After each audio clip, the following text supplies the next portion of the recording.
Welcome to the first episode of the Hali Hewa podcast here in Nairobi. Today I'm your host. My name is Esau Kandie and I'm standing in for Abigail Kima. This podcast brings together key African players to tell their stories about climate change and share their personal experiences as they advocate for climate justice in their unique capacities. At Hali Hewa, we are proud to bring a platform where you can hear from the experts from the African continent and beyond. In this episode, we'll be doing a deep dive on a project implemented by the African Technology Policy Studies Network, that is ATPS, that previously were hosted on this podcast to speak about artificial intelligence for sustainable agriculture. And I think, Prof, you're part of that discussion. Today, I will be speaking about a project called Strengthening the Capacity of the Extension System to use proven knowledge and technologies to sustain equitable, locally led adaptation among smallholder farmers. Quite a long introduction. It's called SCALE in short. And I'm excited to have the pleasure of hosting two wonderful guests today. Professor Nicholas Ozor, and is the executive director at SCALE, and then also Marie-Eve Landry, who is the program officer at International Development Research Center, that is IDRC, from Ottawa, Canada. I hope I got that right. So I'll just give you a few minutes to tell us more about yourselves. I've just given like a high level, but you can tell us more about who you are, what you do, your passion, and then we can proceed. So I think I'll start with should we do ladies first? Say ladies first. Yeah, I see that. So Marie, please tell us more about yourself. Thank you. So I'm a program officer working at IDRC, as you've mentioned. So I work on the Step Change Initiative, which is a 5-year initiative that's jointly funded between the International Development Research Center and the Ministry of Foreign Affairs of the Netherlands. A very nice collaboration we have with them. And as a program officer, I oversee multiple projects that are funded under the initiative, including SCALE. So we have a large investment in the Climate Development Knowledge Network and 7 other projects that we're supporting through this initiative. And we're really happy to have the SCALE project as part of our cohort. And very passionate work. And we're really enjoying learning more about that project as I'm visiting here Nairobi this week. And looking forward at all those different initiatives supporting and accelerating locally led adaptation in Africa. Okay, so great to have you. We're happy to also meet you. Prof, we're going to move to you. Okay. Tell us more. Thank you very much. My name is Nicholas Ozor. I'm the executive director of the African Technology Policy Studies Network and principal investigator for the SCALE project. So I will use this opportunity to introduce my organization, which is the ATPS for short, the African Technology Policy Studies Network. So ATPS is a transdisciplinary network of researchers, policymakers, civil society actors, the private sector actors that promote the generation, the dissemination, the use and mastery of science, technology and innovation for Africa's development, for environmental sustainability and global inclusion. So ATPS work through national chapters located in 30 African countries and with 3 diaspora chapters in the UK, Australia, and the United States of America, with other institutional partnerships in the rest of the African countries, the 54 African countries. So ATPS works through strategic priority areas, and we've identified 4 major thematic priority areas that we work, and those are in the area of agriculture, food and nutrition, the area of climate change and environment, and the area of health innovations, as well as the area of energy, especially renewable energy. So this particular project is domiciled under the climate change and environment thematic priority area, which ATPS has identified with our stakeholders across Africa and beyond to work on for the next 5 years of our strategic plan implementation. So I will leave it at that, and I will come again when there are other questions. Okay. Thank you very much. Thanks, Prof. I think that's a very wide array of fields that you're tackling, ranging from agriculture and food security to climate change and also energy. And I think those are really important fields when you look at the development trajectory of Africa and how we ideally should be moving towards. And on top of that, I think I'll follow up with a question. Could you explain what inspired the creation of this project? The scale project. Yes. Of course, just like we identified the issue of climate change as a thematic priority area, we all are aware the impact that climate change and variability has had on globally, in terms of the impacts of climate change, which has been seen in the areas of flooding, excessive flooding, drought, drying of streams, sea level rise, pest and disease infestations that even infest our crops and livestock. So all these impacts that we get because of the global warming due to the greenhouse gases have affected the societies, have affected, most importantly, the Africans, the African farmers and other Africans going about their normal businesses. So because of this impact, which as a matter of fact, Africans contribute less than 4% of the total global greenhouse gas emission that caused this climate change impact on the society globally. But yet, we are not able, upon that, we cause little, we contribute little to the what causes climate change, but the brunt of the impact are mostly felt in Africa. The reason is because we have low adaptation capacities or capabilities. So we are not able to adapt easily because of low infrastructure, low adaptation capabilities. If you go to Germany, there are places where if there is flooding, the kind of houses they have built in that setting will trigger all the houses to float on water, and they will not be able to sink. The house, of course, you've seen flooding here in Kenya, and it has killed a lot of people and livestock and destroyed farmlands. Same in other parts of Africa. So, but this is another society where if there is similar flooding, the houses and the people float on water and are not consumed by the flooding. You see, there is an emergency response that can help people not to die from forest fires and so on and so forth. They can come with helicopters and other emergency response strategies. But these systems are not here in Africa generally. And this has really affected our adaptation capacities.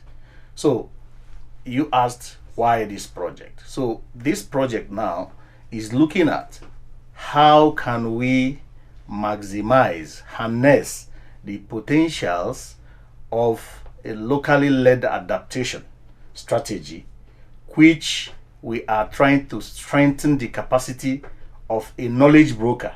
A knowledge broker is the go-between between a knowledge producer and a knowledge user.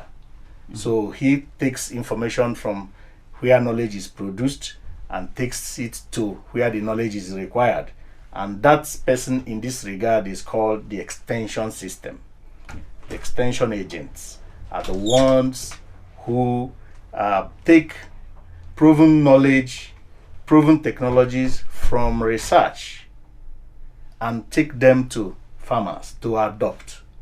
So now we are trying to say, how can we support equitable, locally led adaptation that has the capacity to build institutions within the local system, like communities. And remember, these communities have sustained over years without being wiped out by this climate change. So there must be something that is making them to adapt to the impact of climate change. There must be something they are doing that need to be emulated by other communities. Yeah. So if we can identify those things that they have been doing that have made them to adapt to the impact of climate change, we can learn from it and integrate it with the extension system, and then other people in other communities can know about it. It is about how can we build the capacity of communities to help them develop, first of all, and be able to buffer the climate risks, like from flooding, from forest fires, from drought. Sometimes you see in Samburu where cattle die out of because there's no water, there's no grass to consume. So these things are the kind of things we want to build capacity of the local people to exactly know how they can sustain, build institutions, build individual capabilities, build organizational capabilities to adapt to the impact of climate change. Okay. And when they have this capacity, we want to learn from them and integrate such knowledge into the extension system that has the role, the mandate of government to now disseminate widely to other areas where this knowledge may not be available. So this is why we are strengthening the capacity of the extension system to use proven knowledge. Proven knowledge can be indigenous knowledge. Yeah. Remember the Maasais, they have a way of surviving. They hardly even go to the hospitals. They have herbs they use. Yeah. If their cattle is to give birth, there is something they give the cattle, and if they are even human beings. So those indigenous knowledge system, we want to learn from it and know how there are types of insects they start seeing or flying or crawling, and they will know that in the next 1 month there will be rainfall. Yeah. So that's isn't it? So those are the kind of knowledge system we want to learn and then integrate into the extension system. So we are now strengthening the extension system to not only use the government, the knowledge economy from research alone, but as well use the knowledge and technologies from the local people themselves to as well increase the adaptation capabilities of societies. Yeah, I think you've raised a very interesting point, and I think there's an intersection here.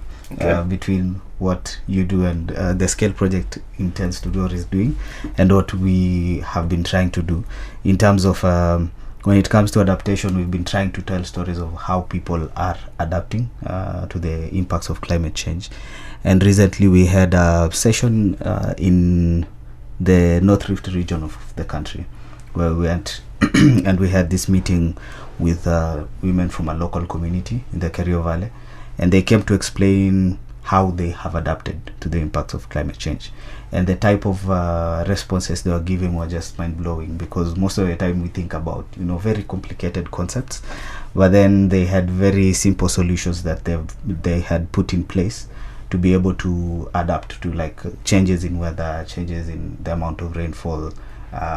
Some of them were talking about how they've adjusted their planting season just by observing movement of like animals and stuff like that. So yeah, I think it rings a bell and echoes around that region. So I think I'm going to move on to key actors, and I would like you to tell us a bit more about the kind of key actors that you're working with, and what role they play in supporting smallholder farmers, specifically when it comes to gender issues, the intersection between gender issues and climate change. Well, thank you very much. In terms of impact as well, we have always known that they say that women and children and youth are more vulnerable to the impact of climate change, because if there is drought, it is the women that go long distances to fetch water, to fetch firewood, all those. So the essence of locally led adaptation is also about gender inclusivity, gender equity, and social inclusion. So it looks at accommodating the different gender within the community. So because the concept of adaptation, everybody plays in there. And in this our project, in terms of key stakeholders, we are looking at the extension system. The extension system is made up of the upstream and the downstream. So it's not like the extension agent that you know only. Yeah. Extension agent is just one, is the knowledge broker. He's the one that takes knowledge from where it is produced and takes it to where people should adapt it. Yeah. So now that shows you that there is a kind of continuum or a cyclic kind of formation where somebody produces knowledge somewhere. So that now is regarded as the research system, the research component of the stakeholder that you asked. So these now are the people that, like, you have Cambry, you have the Carlo. In Carlo, they do a lot of research to identify new varieties. You must have heard of maybe insect, pest resistant or drought resistant varieties of maize, of cassava, of potatoes, those kind of, even in cotton, the bollworm, those that are resistant. So those technologies that are produced from research, the extension system, the extension agents are supposed to now take that technology to go to downstream, to deliver, to tell them, if you want drought resistant potato, assuming you run short of, the weather changes and there's no rainfall again, at least this potato can sustain for a longer time, or requires minimal amount of water to produce. Yeah. So they take such knowledge from research, pass it through the extension system. The extension system does what we call decoding. Decoding in the sense that maybe you want to apply fertilizer and to your maize. Research has said take 10 grams of NPK, 15, and apply through in a ring form to a maize plant. So if I come to you and maybe your father, and I tell your father, take 10 grams of NPK, he will look at me as if I have not communicated, isn't it? Yeah.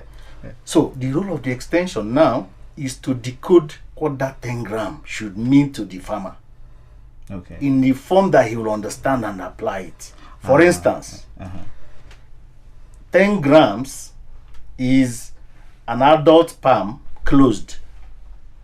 If you get the fertilizer, close it in your palm. Make sure nothing is around your finger and your fingers. Shed everything off. The quantity that remains inside should be 10 grams. Some may say, take a small matchbox, level it.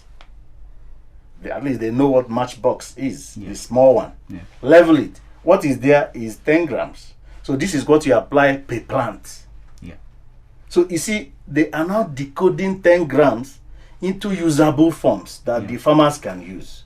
So that is the role of the extension. So they are brokering knowledge and upstream knowledge that is complex and simplifying it in such a way that the farmer can utilize it effectively in his farm enterprise.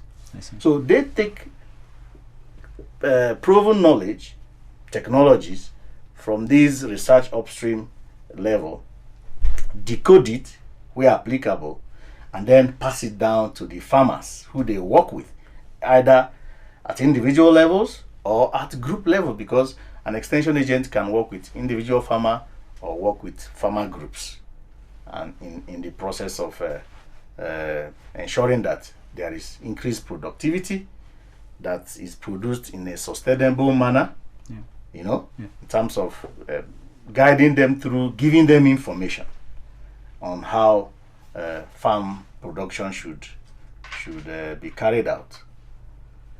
So those are the three key stakeholders that we look at in the extension system: the research, the extension itself, and the beneficiary, the users, which are usually the farmers.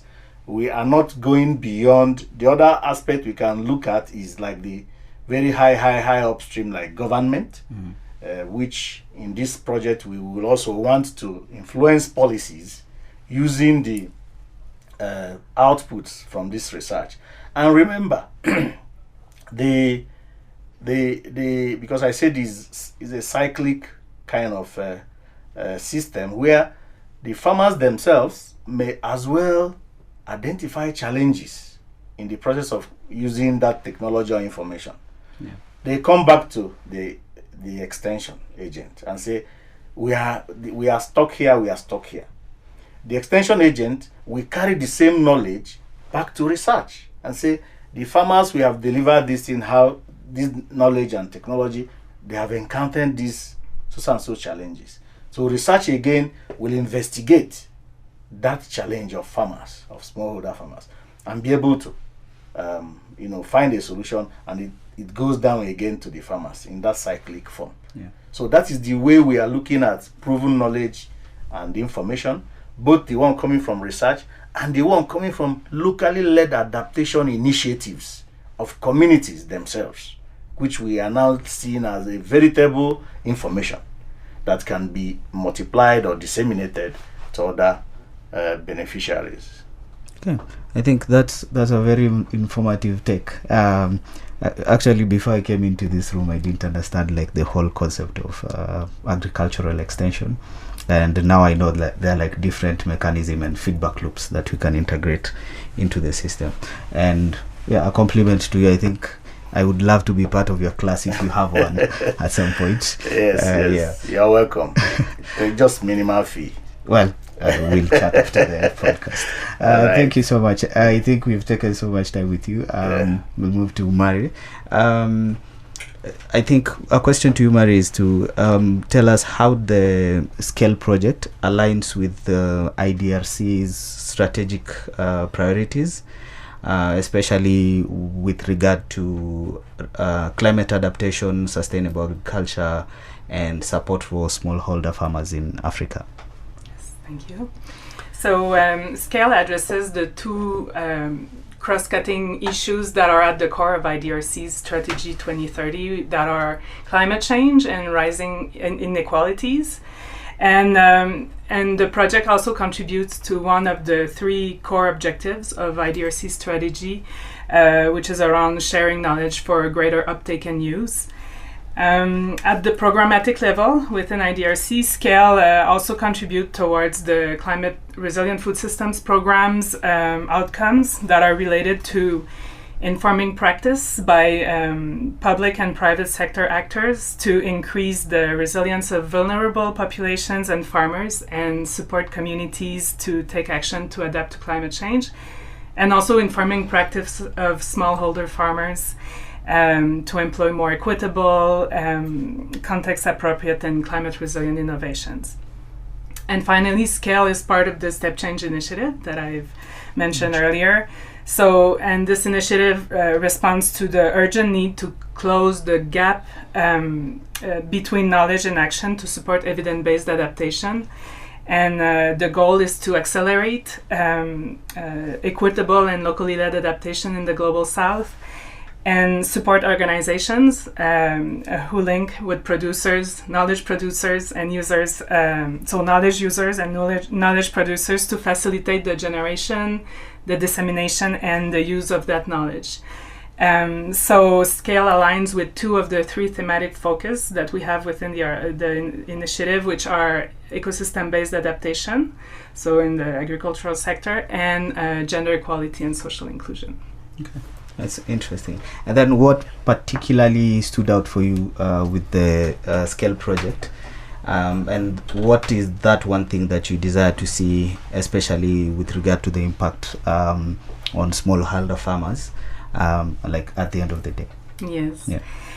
Well, SCALE proposes a very interesting approach to what I consider like fostering a demand-led extension services in the agricultural sector that link the knowledge producers and the knowledge users, and support that co-design of knowledge, information, and technologies to accelerate, that equitable and inclusive locally led adaptation. So that feedback loop that we were mentioning earlier, and the fact that by integrating in that extension system and that knowledge ecosystem, what farmers are also implementing in terms of their own, locally led adaptation and feeding into and the whole knowledge ecosystem, but also identifying where are their needs and their issues, and how the universities and other bodies that can help them develop the evidence and feedback into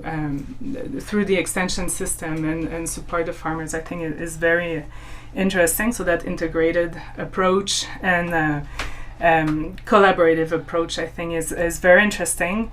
And that engagement of all the relevant actors in the process is very key. So we found it a very interesting mechanism of knowledge brokering and working at that level very closely with the smallholder farmers. And in terms of what I would want to see, smallholder farmers, in particular women, who use the information and the knowledge that they need in a timely manner to adapt to climate change. So that can be from learning from other farmers. It can be complementing their own practices with evidence-based, adaptation knowledge and solutions that they receive from an extension worker, or agent, but being a interactive and bi-directional process, and not just like being transferred information and knowledge, but being able to also contribute. Yes, exactly.